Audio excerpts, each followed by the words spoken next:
한 청년이 거친 숨을 몰아쉬며 서 있습니다. 그는 떨리는 손을 들어 문을 두드리기 시작합니다. 왜 나를 찾아온 걸까? 그 이유는 오래전 어느 겨울로 거슬러 올라갑니다. 낡은 빌라촌 골목. 지독한 연기가 자욱하게 깔립니다. 소방관 정호는 그 뜨거운 열기 속으로 주저없이 몸을 던집니다. 방화복 너머로 전해지는 매캐한 열기. 숨이 턱 막혀옵니다. 거친 숨을 몰아쉬며 어둠 속을 헤집고 또 헤집었습니다. 그때였습니다. 부서진 가구 틈 사이에서 무언가 보입니다. 도움을 기다리는 작고 가느다란 울음소리. 정호는 서둘러 자신의 산소 마스크를 벗어 아이에게 씌워줍니다. 뜨거운 매연에도 그는 멈추지 않았습니다. 구조한 아이를 품에 꼭 안은 채 앞만 보고 달립니다.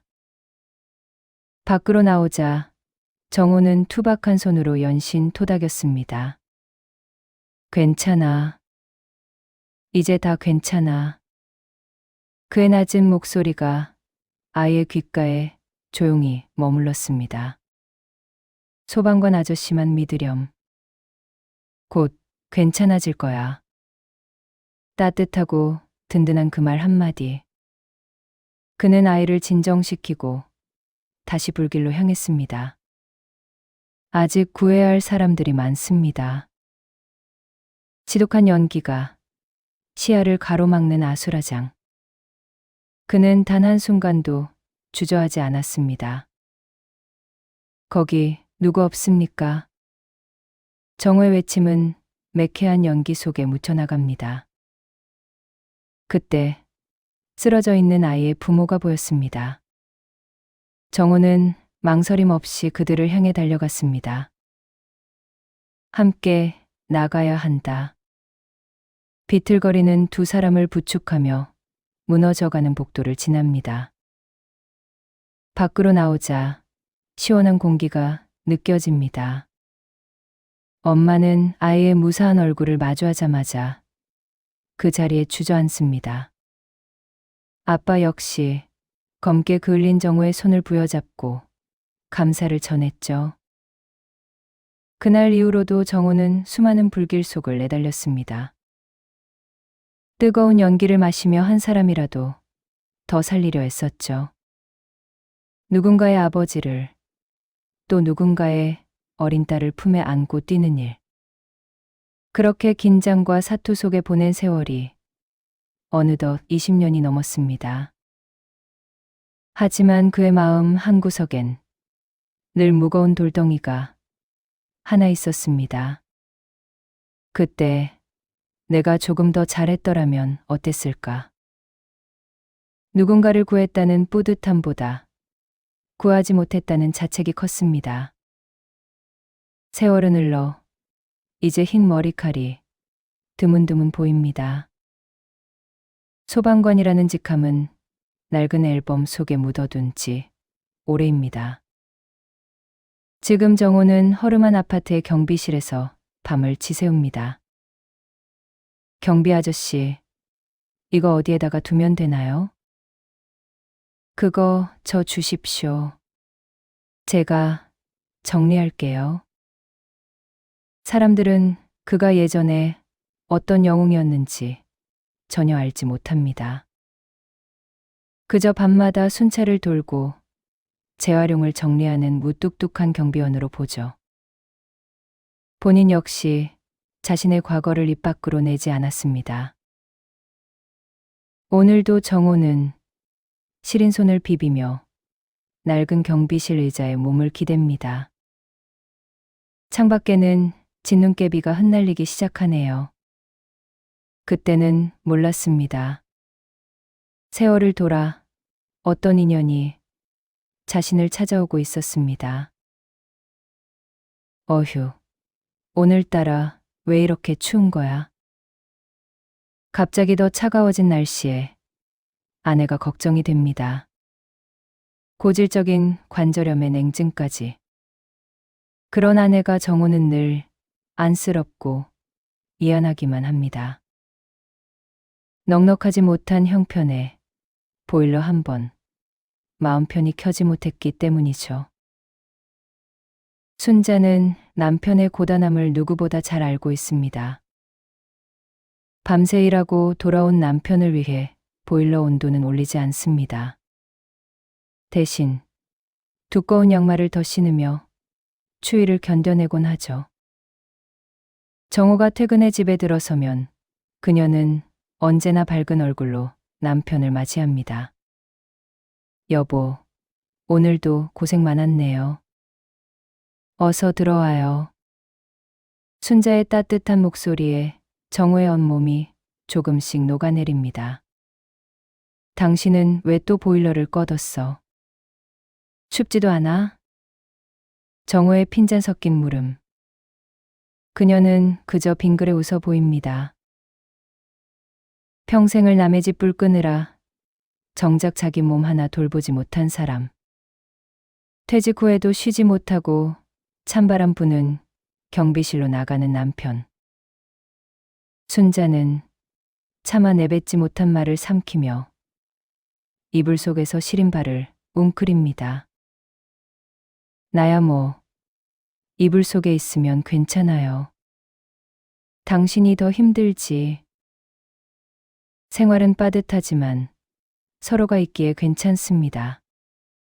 이 시린 겨울도 버텨낼 힘은 있습니다. 부부의 평화로운 일상에 어느 날부터인가 청년 하나가 눈에 들어오기 시작합니다. 단지를 드나드는 젊은 택배기사 민수. 그는 참으로 성실한 청년입니다. 남들은 바쁘다며 갈 길을 갈 때 그는 주변을 살피는 여유를 가졌죠. 무거운 짐을 들고 쩔쩔매는 어르신을 보면 민수는 지나칠 수 없습니다. 군말 없이 다가가 짐을 받아 들고 계단을 오릅니다. 민수는 눈이 내리는 날이면 누가 시키지 않아도 눈길을 함께 쓸어주곤 합니다.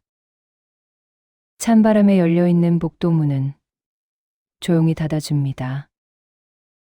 그 청년의 뒷모습을 보며 정우는 묘한 호감을 느끼게 됩니다. 요즘 보기 드문 청년이군. 정우의 마음속에도 훈훈한 기운이 감돕니다. 민수군, 오늘도 고생이 참 많네. 여기 따뜻한 캔커피라도 하나 마셔. 정우가 건네는 캔커피를 받으며 청년은 수줍게 고개를 숙입니다. 아닙니다. 제가 좋아서 하는 일인걸요. 감사합니다. 두 사람의 짧은 인사가 오갈 때 경비실 안에는 잠시나마 온기가 머뭅니다. 민수는 경비 아저씨를 대할 때마다 왠지 모를 익숙함을 느끼곤 했습니다. 어디선가 들어본 듯한 낮은 목소리. 그리고 사람을 편안하게 해주는 특유의 분위기. 민수의 마음을 자꾸만 건드립니다. 그러던 어느 날, 민수는 평소처럼 택배 일을 하다 잠시 멈칫하게 됩니다. 경비실 입구에는 작은 이름표가 보입니다. 그리고 박정호라는 이름. 그 석자를 보는 순간 머릿속엔 아주 오래된 기억이 움직입니다. 하지만 그는 이내 고개를 가로저으며 걸음을 옮깁니다. 세상에 이름이 같은 사람은 많지. 정우를 향한 울렁거림을 스스로 다독여 봅니다. 하지만 왜인지 자꾸 경비 아저씨 주변을 맴돌게 됩니다.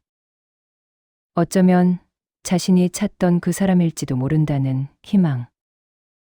청년은 자신의 팔에 남은 오래된 흔적을 가만히 매만집니다. 기록적인 한파가 온 세상을 꽁꽁 얼려버린 밤. 노후 아파트의 얇은 벽면은 칼바람을 막아내기에 너무나 버겁습니다. 복도마다 매달린 고드름은 점점 더 길어집니다. 정호가 퇴근해 돌아온 집 안의 공기는 평소보다 차가웠습니다. 불길한 예감의 보일러 조절기를 만져봅니다. 빨간 불빛만 깜빡일 뿐 아무런 반응이 없습니다. 낡은 배관이 추위를 견디지 못하고 결국 얼어붙어 버린 것입니다. 정호는 서둘러 관리사무소에 전화를 걸어봅니다. 하지만 돌아오는 대답은 차갑기만 합니다. 지금은 기사님들이 모두 퇴근해서 아침까지 기다리셔야 합니다. 정호는 답답한 마음에 입술을 깨물며 어두운 거실을 서성입니다. 당장 급한 대로 창고에 넣어두었던 낡은 전기난로 하나를 꺼내옵니다. 주황색 불빛이 돌기 시작했죠. 하지만 넓은 방 안의 냉기를 잡기엔 턱없이 부족합니다. 장롱 깊숙이 넣어두었던 두꺼운 이불들도 꺼내봅니다. 겹겹이 꺼내 아내의 몸 위로 덮어줍니다. 아내의 몸은 이미 낙엽처럼 가늘게 떨리고 있었습니다. 조금만 참아요. 금방 따뜻해질 거야. 어쩌지도 못하는 당황스러운 상황. 그는 떨리는 목소리로 아내를 다독여 봅니다. 야속하게 방 안의 온도는 조금씩 더 내려갑니다. 평생 남을 구하며 살아왔는데 정작 내 곁에 사람 하나 지키지 못하는 것 같습니다. 아내를 품에 꼭 안고 그녀의 등을 천천히 두드려 줍니다. 괜찮아. 이제 다 괜찮아. 정호의 목소리가 문 밖으로 희미하게 새어나갑니다. 그때 택배 일을 하며 복도를 지나던 민수의 발걸음이 그 자리에서 멈춥니다. 낡은 문틈 사이로 흘러나온 그 목소리. 민수는 문 앞에 서서 잠시 주춤거립니다. 지금 문을 두드려야 할까? 그는 복도 벽에 기대어 자신의 떨리는 손을 내려다봅니다. 집 안에서는 정호의 절박한 목소리가 계속 들립니다. 여보, 조금만 견뎌줘. 아침이면 고칠 수 있을 거야.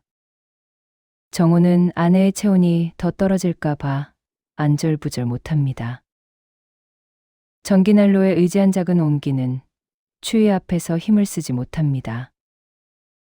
민수는 차가운 밤 공기를 가르며 곡도 위를 필사적으로 내달렸습니다.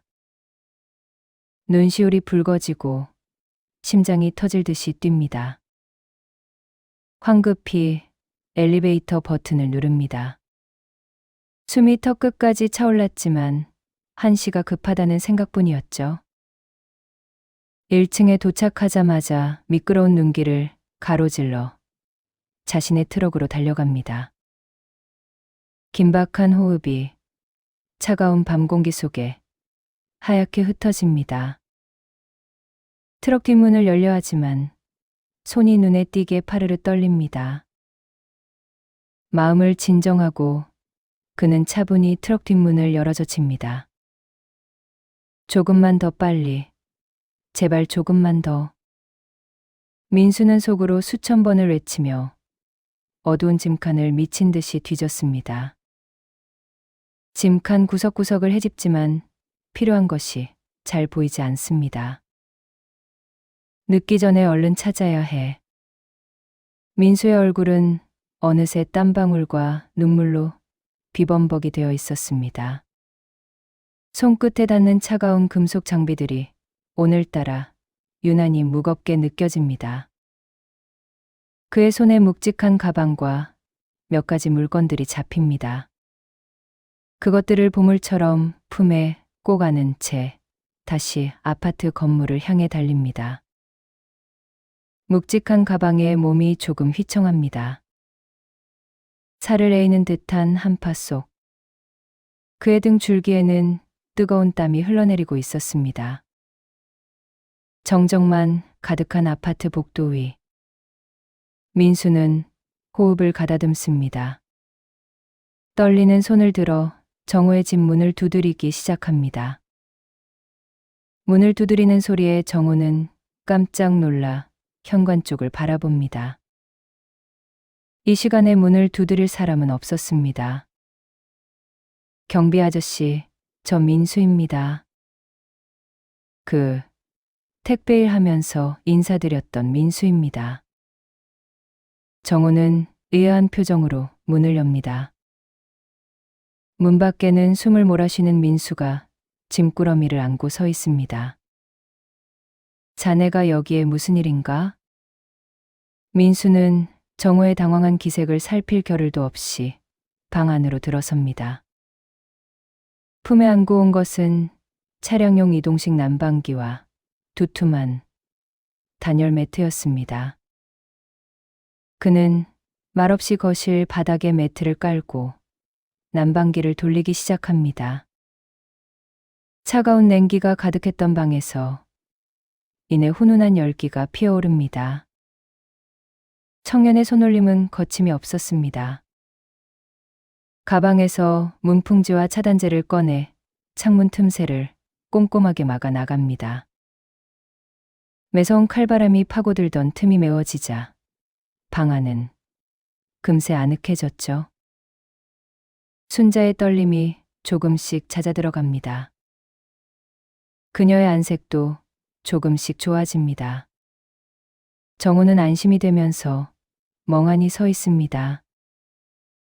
이 청년이 왜 이 야밤에 나타나 자신들을 돕는지 도무지 알 길이 없었습니다. 정우는 땀을 뻘뻘 흘리는 민수의 소매를 붙잡습니다. 그리고 조심스럽게 물어봅니다. 아니, 이게 다 뭔가? 이 밤에 왜 이렇게까지 해주는 거야?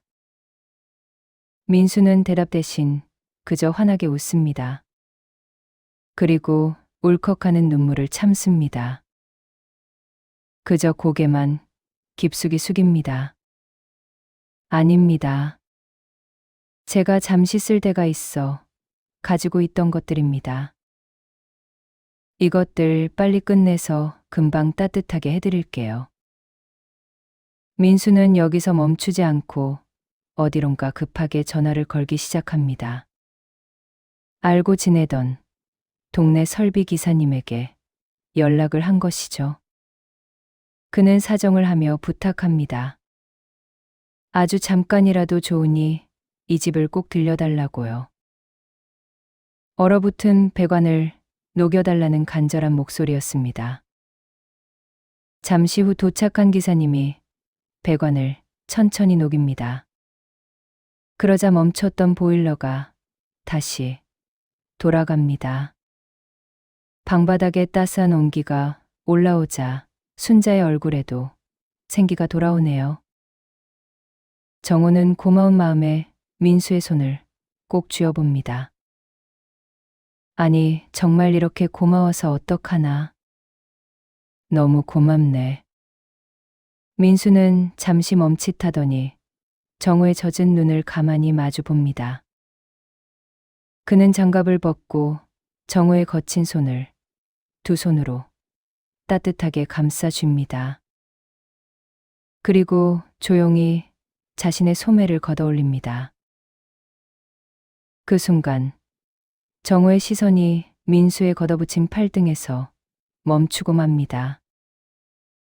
그곳에는 불길이 지나간 듯한 오래된 화상 흉터가 남아 있었습니다.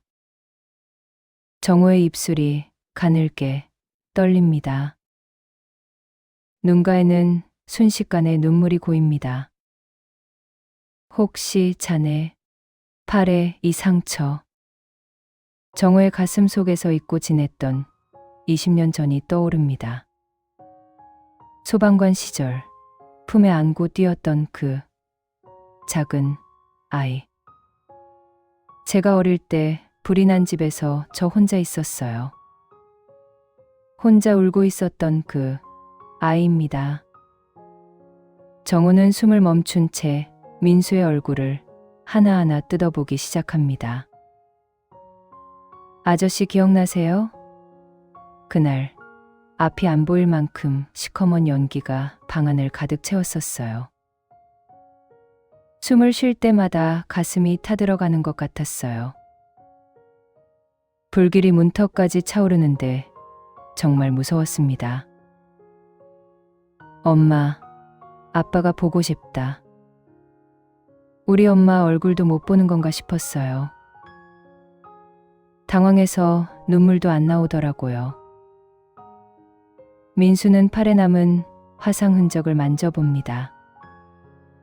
그런데 그때 아저씨가 나타나셨어요. 뜨거운 불길을 뚫고 저를 꽉 안아주셨죠. 그 품이 얼마나 든든했는지 모릅니다. 제 귓가에 대고 괜찮다고, 이제 다 끝났다고 속삭여 주셨어요. 그 목소리 덕분에 제가 다시 숨을 쉴 수 있었습니다. 괜찮다던 그 목소리를 한 번도 잊은 적이 없습니다. 정우의 눈에서 참았던 눈물 한 방울이 툭 떨어집니다. 민수의 고백에 정우는 목이 메어 아무 말도 잇지 못합니다. 자신이 구했던 작은 생명, 그 아이가 이렇게 건장하고 따뜻한 청년이 되다니. 정우는 떨리는 손으로 민수의 어깨를 아주 오랫동안 붙잡고 있었습니다. 아저씨를 생각하면서 따뜻한 어른이 되고 싶었어요. 소방관 아저씨, 정말 보고 싶었습니다. 민수의 눈시울도 붉어집니다. 정우의 머릿속으로 수많은 얼굴이 스쳐 지나갑니다. 끝내 구해주지 못해 손을 맞잡지 못했던 이들도 있었죠. 고맙구나. 살아있어줘서 정말 고맙다. 마음 한구석이 무거울 때가 있었어. 혹시 내 손이 늦어서 네가 다치지는 않았을까? 불길 속에서 안전하게 데리고 나온 걸까 했지. 그 어린 게 얼마나 뜨겁고 무서웠을까 싶어서. 혼자 잠을 설친 날이 참 많았어. 내가 구한 사람도 있었지만 구하지 못한 사람이 더 많다. 지금도 그 자책이 계속 따라다니고 있지. 정우는 잠시 말을 멈춥니다.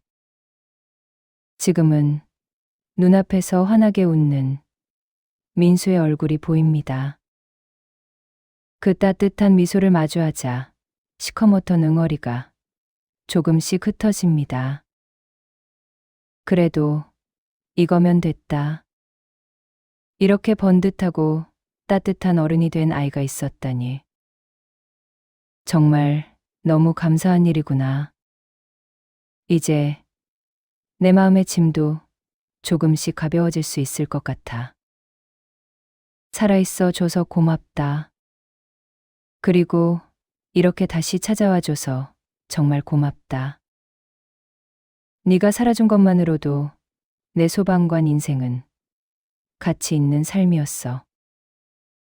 정우는 비로소 지독했던 과거의 불길에서 벗어납니다. 소방관 아저씨 덕분에 따뜻한 어른이 되었다는 민수의 미소. 그 미소가 정우의 가슴을 가득 채웁니다.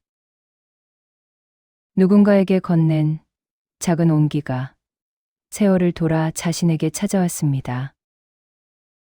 시린 겨울바람은 여전히 불어옵니다. 하지만 두 사람이 마주선 공간에는 온기가 머뭅니다. 그로부터 며칠 뒤 꽁꽁 얼어붙었던 아파트 단지에도 모처럼 따스한 햇살이 내려앉았습니다. 경비실 좁은 탁자 위에는 순자가 정성껏 싸보낸 도시락이 있습니다. 김이 모락모락 나서 아주 맛있어 보입니다. 그런데 도시락은 한 사람의 몫이 아니었습니다. 정우와 민수는 나란히 앉아 서로의 밥그릇에 반찬을 얹어줍니다. 못다한 이야기가 아주 많습니다.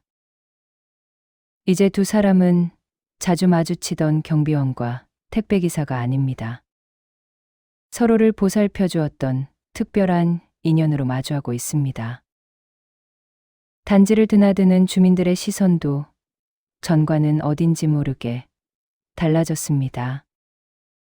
무심코 지나치던 이들이 정우를 소방관 아저씨라고 부릅니다. 어떤 사람들은 따뜻한 캔커피를 건네기도 합니다. 오늘도 민수의 트럭이 들어오면 수고한다며 먼저 인사를 건넵니다. 차가운 콘크리트 벽 사이로 사람 사는 냄새가 번집니다. 정우는 민수의 밝은 얼굴을 보며 생각합니다. 그 잿더미 속에서 피어난 이 소중한 인연. 그때 그 작은 손을 놓지 않았던 용기. 그저 성실히 살아온 것만으로도 충분히 근사한 인생이었다고. 정우는 자신의 굽은 어깨를 가만히 다독여 봅니다. 누군가에게 건넨 작은 온기가 세월을 돌아 다시 찾아오기도 합니다. 여러분의 인생에도 시간이 지나 다시 돌아온 따뜻한 인연이 있었나요? 괜찮으시다면 댓글로 들려주세요. 긴 시간 끝까지 함께 해주셔서 정말 감사합니다.